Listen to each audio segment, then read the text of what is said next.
হঠাৎ সবকিছু যেন এক অদ্ভুতভাবে বদলে গেল।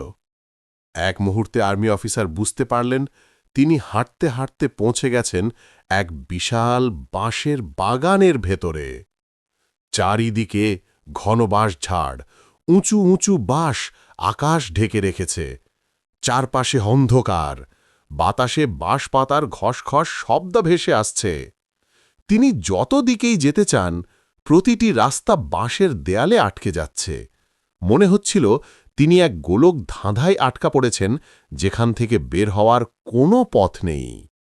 শরীর দুর্বল হয়ে পড়ল, ক্লান্তি যেন তাকে গ্রাস করতে চাইছে। তবুও তার চোখে ছিল এক অদ্ভুত দৃঢ়তা। তিনি ছিলেন একজন আর্মি অফিসার, সাহস তার রক্তে মিশে আছে। চারপাশে হঠাৎ অদ্ভুত সব শব্দ ভেসে আসতে লাগল। কখনো বাঁশ দুলে যেন মানুষের ফিসফিসানি শোনাচ্ছে, কখনো মনে হচ্ছিল অদৃশ্য কেউ পায়ের শব্দ তুলছে। কিন্তু যতই তাকান চোখে কারো দেখা মিলছে না। তারপরও তিনি ভীত হলেন না। নিজেকে শক্ত করে বললেন, আমি সৈনিক, ভয় আমার জন্য নয়। বাঁশের বাগান যতই অদ্ভুত হোক, এখান থেকে বের হওয়ার পথ আমি খুঁজবই।